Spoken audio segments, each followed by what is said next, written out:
Welcome to The Frontier. The Frontier is an exploration of the post-COVID-19 consumer products landscape through the minds of the pioneers of the industry. Like all industries, the consumer products space is experiencing a massive shockwave as a result of COVID-19, and we created the Frontier video interview series to listen to and document for the broader community the perspectives from the field during this extraordinary time in history. My name is William Hood, and together with my co-founder, Jill Steib, we hope you will both enjoy and value the Frontier.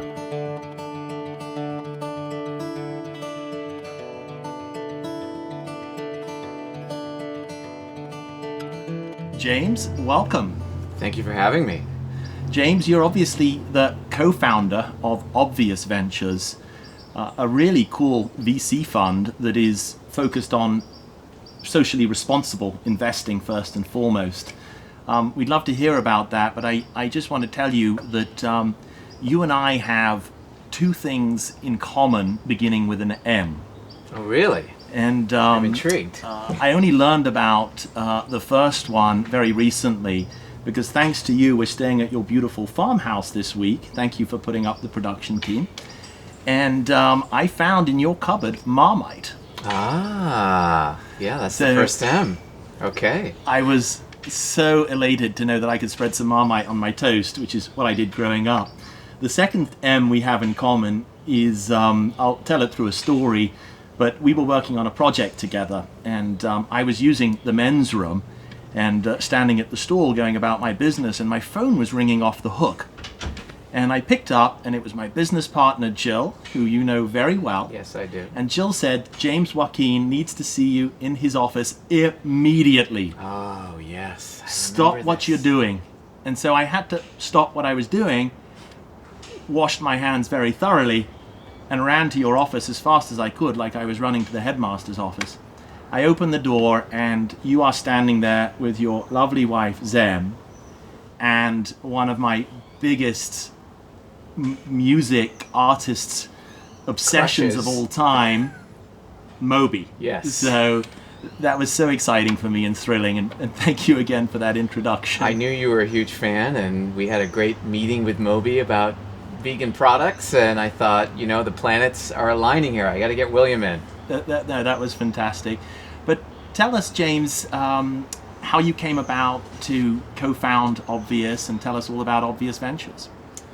Well, thank you for asking and, you know, for inviting me on to the Frontier. I'd love to tell you the origin story of Obvious. I'll bore you for a couple of minutes.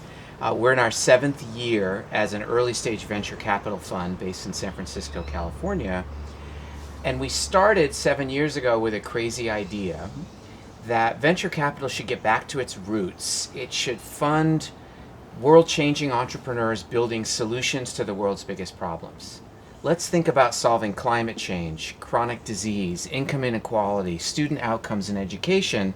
Why can't we use capitalism, entrepreneurship to solve those problems? And our thesis was, if we do that, we were going to build the biggest companies of our time. These companies are going to outperform, and they're going to revolutionize trillion-dollar industries like food, energy, healthcare, and on down the list. And 7 years ago, we didn't see mainstream venture capital doing that. We saw mainstream venture capital investing in enterprise software, cybersecurity, advertising technology, maybe some disappearing photo apps. But we didn't see the kind of solutions, world-positive startups that we wish existed in the world. So my co-founders and I said, why don't we build a purpose-built venture fund to just do that? And we coined the term world-positive venture capital to describe that thesis. And I'm fortunate to work with people much smarter and more successful than me. So I'd love to tell you my two co-founders, a guy named Evan Williams, who created Blogger, coined the term blogging, sold that business to Google. He was then co-founder and CEO of Twitter. Wow. A service that's in the news headlines by the hour today. A lot of news about Twitter and the President of the United States. But Twitter's obviously part of the fabric of the modern internet, and Ev really created that and helped shape that. And Ev's now on his third act as the co-founder and CEO of Medium, a really important publishing platform where people can share stories and ideas. And my other co-founder, Vishal Vasish, spent over a decade with Yvon Chouinard building Patagonia. Vishal was the chief strategy officer of Patagonia. And Patagonia, for me, is a North Star example of a purpose-driven company. A company that makes decisions based on taking care of the planet and the environment. And every one of those decisions tends to increase their profits. So that idea of profit and purpose being a flywheel that work together, that's the idea behind Obvious Ventures.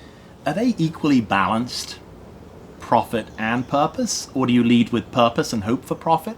Or do you lead with profit that happens to have purpose? It's a great question. You know, when we started the fund, a lot of people in the investment community said, oh, that'll never work. It's profit or purpose. That if you're somehow purpose-driven, you're compromising.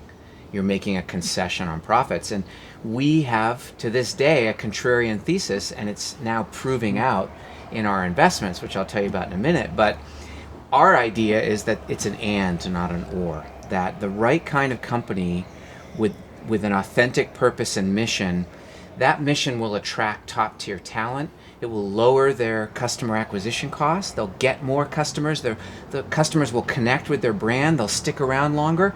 And the financial metrics will actually outperform. And so for the right kinds of companies, every dollar of revenue, every dollar of profit is naturally associated with some social or environmental benefit. That they're connected and they accelerate each other. So that's the idea that we started with.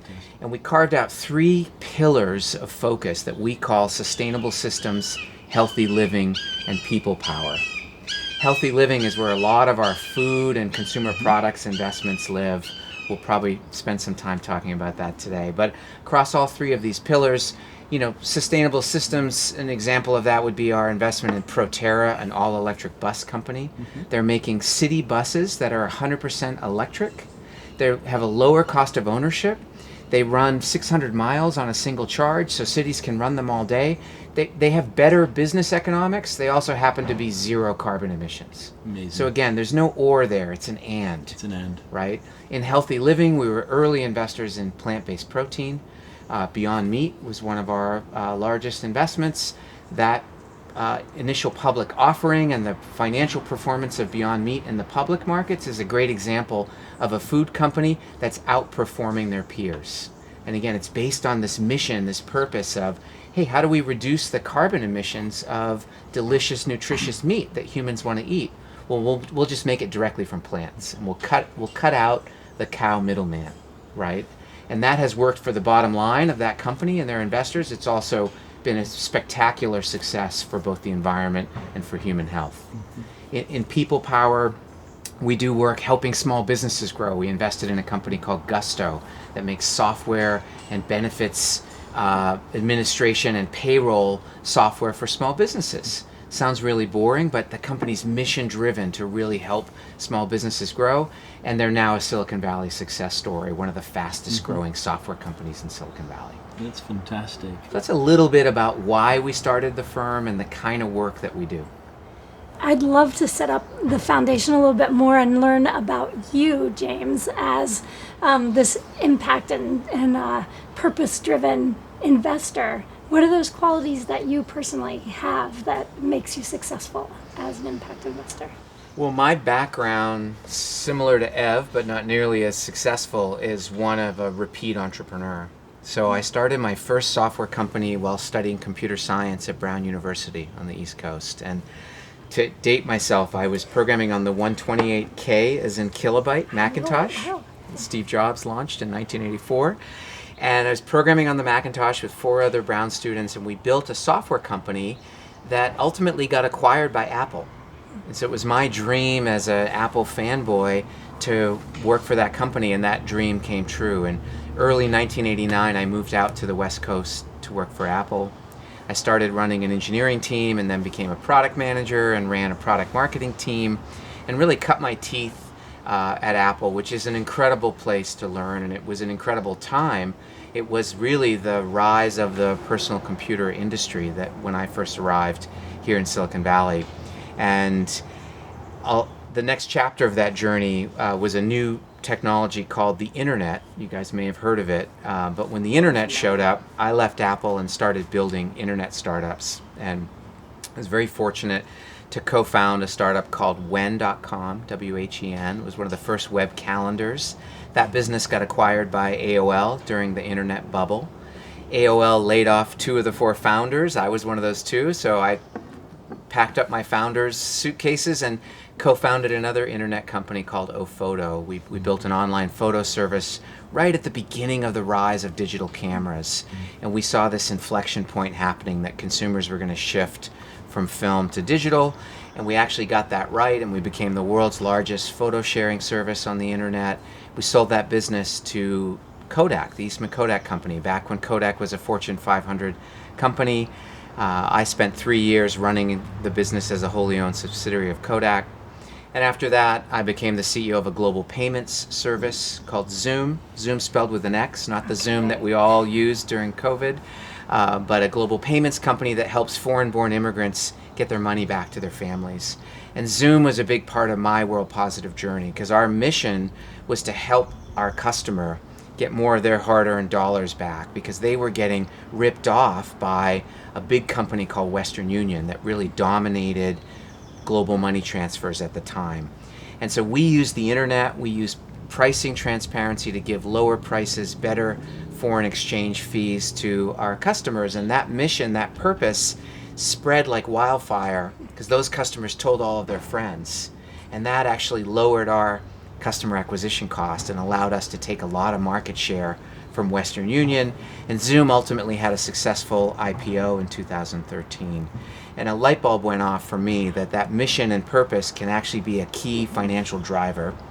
And that stayed with me when I then, post-Zoom, became a venture capitalist and crossed over to the venture capital side of the table, what some call the dark side, but trying to bring some light to the dark side and really focus on these mission-driven, these world-positive startups.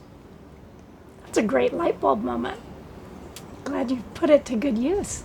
We're trying. Succeeding. James, what are your top 3 consumer trends for investing in right now? Well, I focus, at Obvious, I focus a lot on our food and consumer packaged goods investing. So maybe for a moment I'll focus in on that space and talk to you about Perfect. 3 trends that I'm excited about personally, and that we as an investment firm are excited about. So the first one, I'll repeat what I already mentioned, which is plant-based protein. The plant-based revolution, I believe, is in its early innings. We're seeing a mega trend of consumers shifting away from consuming animals. William, I know you're a master on the grill, and so you might be a late adopter on this trend, but even you are probably eating, locally sourced grass-fed animals as opposed to factory farmed, right? And so we're seeing this as a sea change across huge trillion-dollar industries. So animal protein is one, dairy is another one, and we've made early investments in those categories. And we think there's just so much more to do in the plant-based revolution across food and beverage. So that continues to be just a huge thematic area of focus for us.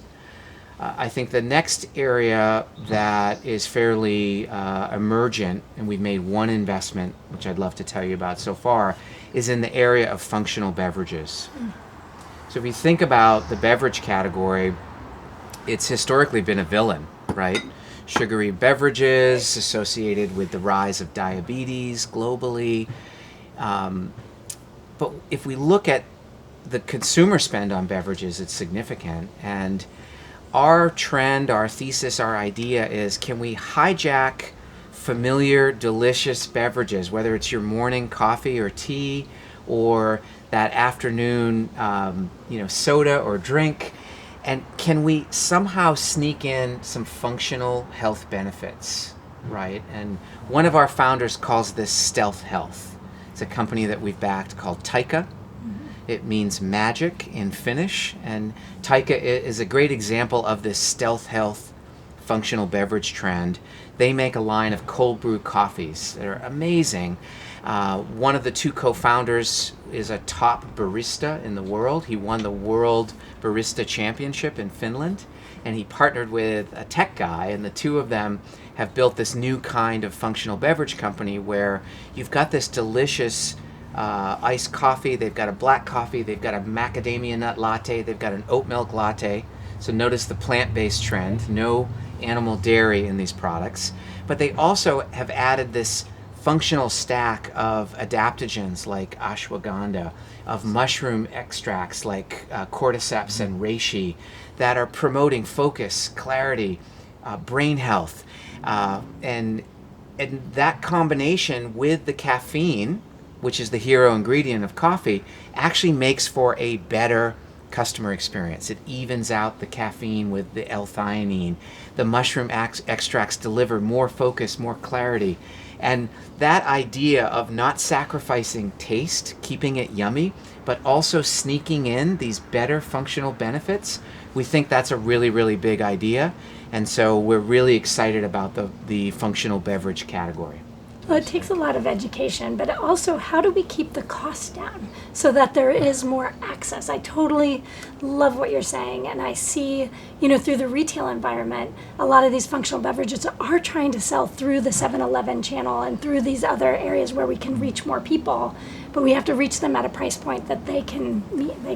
I 100% agree. At Obvious, we published an article called "The 5 Forces of Food" about what we thought were these key tectonic plate shifts in the food and beverage industry, and the first one that we identified is called accessibility.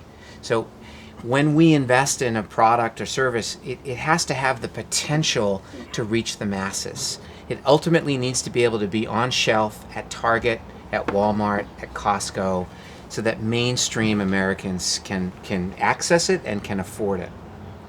But it doesn't always start there. I think it's okay in new categories to start with a higher price point product if it's a bridge to accessibility.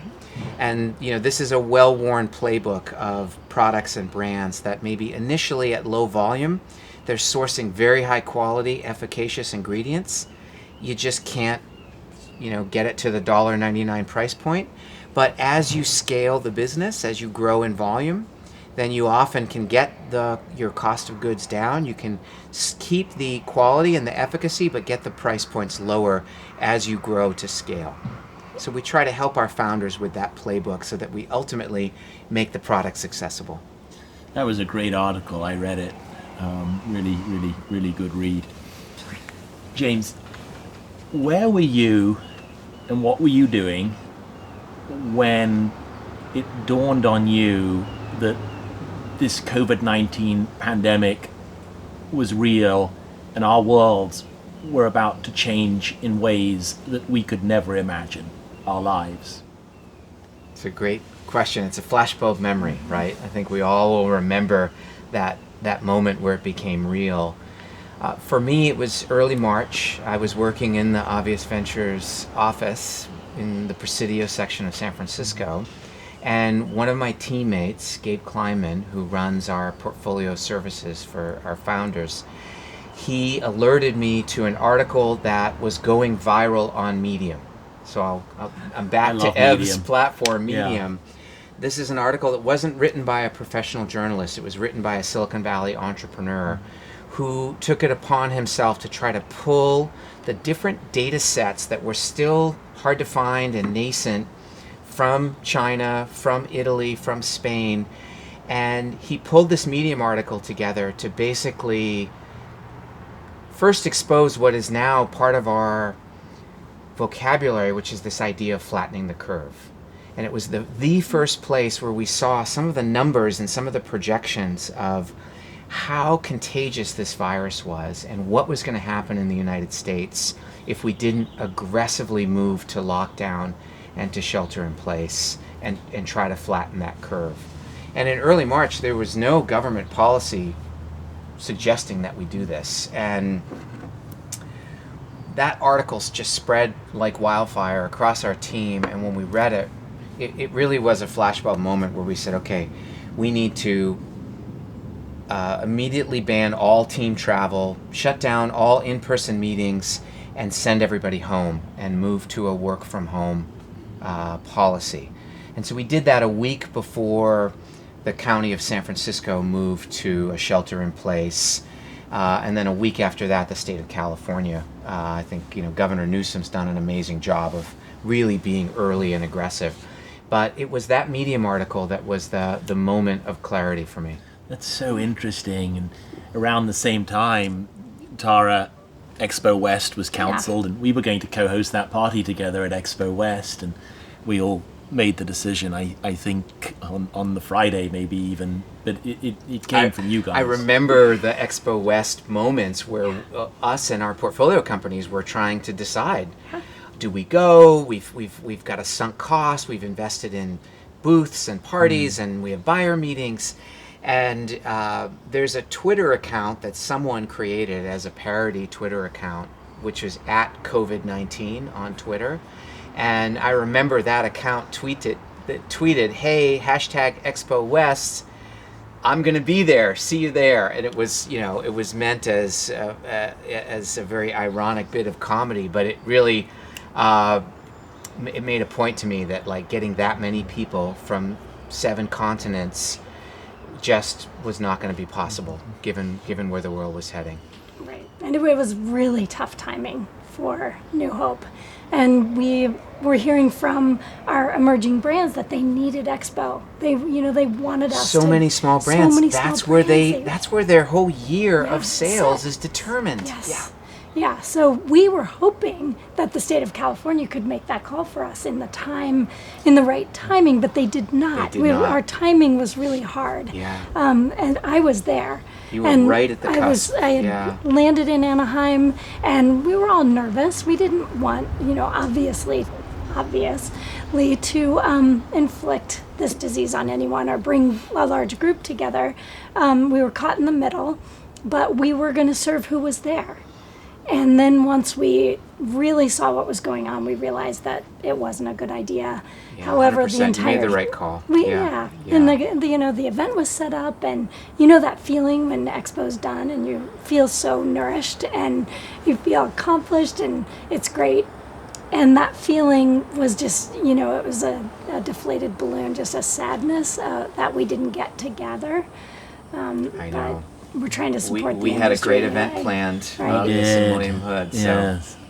So James, it sounds like many of your portfolio companies in this space consulted with you about Expo West. You helped guide their decision making. How else has Obvious been there for your CEOs through COVID-19? I imagine that each different company has their own different sets of challenges through COVID. How have you supported them? Yeah, the first month was really intense. COVID brought a set of both headwinds and tailwinds across our portfolio. Some companies got an unbelievable lift. Good Eggs, our grocery delivery company, in 4 weeks doubled their sales. And they had initially 5x more demand than they could fulfill for grocery delivery. It's every entrepreneur's dream. It's the most horrific circumstances to drive it, but there are business challenges to dealing with unprecedented demand, as well as our investment in the business hospitality space, a company called Lyric. They saw their sales drop by 90%. My goodness. So the bottom just completely fell out, right? So we had a range of companies, and we really spent a month doing triage with our CEOs. My partners and I are all former operators. We've built companies, and we have enough gray hairs that we lived through the internet crash. We lived through the 2008 mortgage crisis, the Great Recession. So with kind of 2 economic crises under our belt, we at least had some scar tissue and a playbook to help some of our founders that are younger that haven't seen that yet. So we did a lot of counseling, a lot of triage. The other thing that we did that I think is unique to Obvious is that we hired one of our favorite human beings named Will Kabat-Zinn. Will is a guided meditation teacher and coach and therapist in the Bay Area. His father, John Kabat-Zinn, was one of the people that brought Vipassana meditation to the United States. And we called Will up and we said, listen, we want to hire you to do a weekly guided meditation series with our founders. And we just want to invite our CEOs. The CEO chair is a lonely chair. Yes. On an average day, but during COVID, it's unbelievably hard. Yes. Right? You've got investors and a board that you're responsible for. You've got employees that you're responsible for. You've got customers that you're responsible for. That is so much weight. We said, let's help our CEOs help each other, and let's let's call in, you know, some of the best minds we know, and we created a guided meditation series for them. And that was really powerful, and it selfishly, it helped me get through COVID, and I think it helped a lot of our CEOs as well. This COVID thing it's a terrible thing. There's so much economic hardship. So many people are impacted by health. It's a terrible, terrible thing. But in amongst it, there are these small blessings. The family time, back to the basics, focused on ourselves and health and wellness a little bit.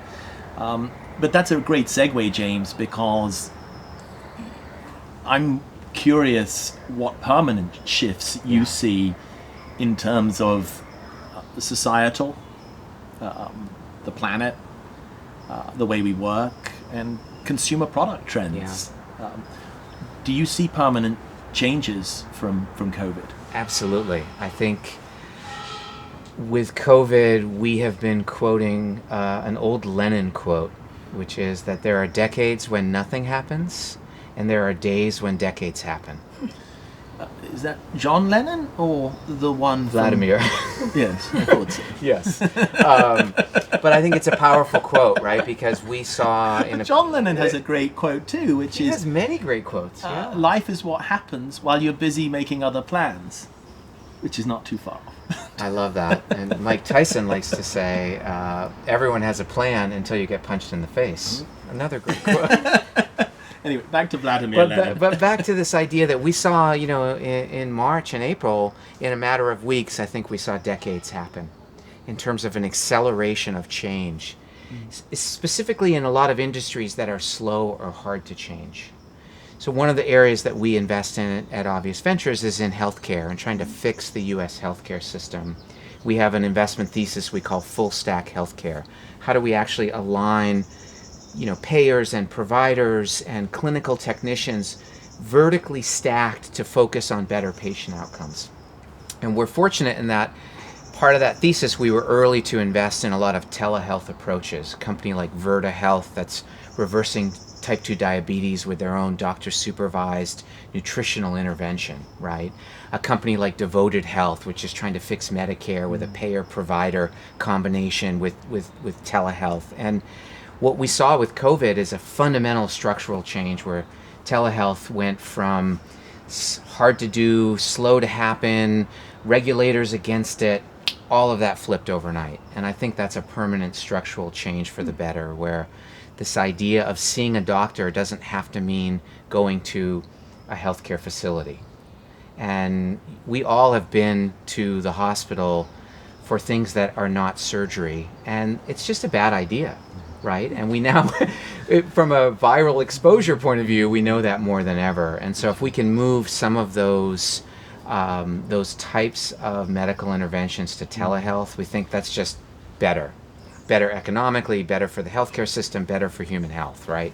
So that's one example. But zooming out, you know, we at Obvious, we did an analysis where we made a kind of a 2x2 chart of things that are cyclical changes. Like there are things that are happening just specific to COVID right now. Alcohol sales are up 55%. You know, we hope that's not a permanent structural change. We think that might be a temporary cyclical change. We hope. It's the old normal for me and the new normal. We'll see. We'll see where it goes post-COVID and the new normal. But so there are things that are cyclical, both positive and negative, right? Business travel is cyclically negative right now.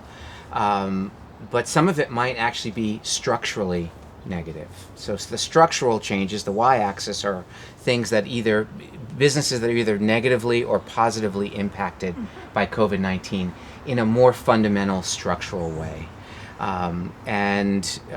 You know, I would say restaurants are negatively impacted cyclically right now. I don't think that that's a permanent structural change. But I do think that things like supplements, immunity products, the stealth health functional beverages, we see that as a structural positive shift in food and CPG. Consumers became more aware about what they eat, what they drink, as it relates to their immunity health and their personal health. And so we see that as a structural change. A lot of what's happened with personal fitness, working out at home, products like Peloton, products that are on your phone or on your iPad doing remote fitness training. We think that's a structural positive change that's here to stay. That's an experience for consumers that is so good that I think it's here to stay. I think some of business travel will be structurally gone. We've all gone through a grand experiment of how do we do business without jumping on an airplane to take a meeting. I mean, you're in the business of jumping on airplanes to take meetings, right? And so you and your team have been, I'm sure, very active with business transactions, but a lot of those have to happen through Zoom. A lot of Zooming. And I think that's a structural change in that, number one, we realize that it's efficient and it's possible. Number two, a lot of chief financial officers at big companies are going to start, taking their sharp pencil and saying, do I really need all this T&E expense? Does this person really need to jump on a plane to go for this, 3 hours of meetings, or, can I cut back on my travel expenses? So I think we're going to see a structural change in less business travel post-COVID. Health is a huge one in terms of this decade level of digitization. Another area we're looking at Obvious is the digitization of supply chains. A lot of our portfolio companies had a wake-up call if their supply chain was fragile, if it was single-sourced or a single co-packer that had to close down because maybe someone got sick, right? Or they had to implement social distancing in their manufacturing facility and their productivity went down by 50%.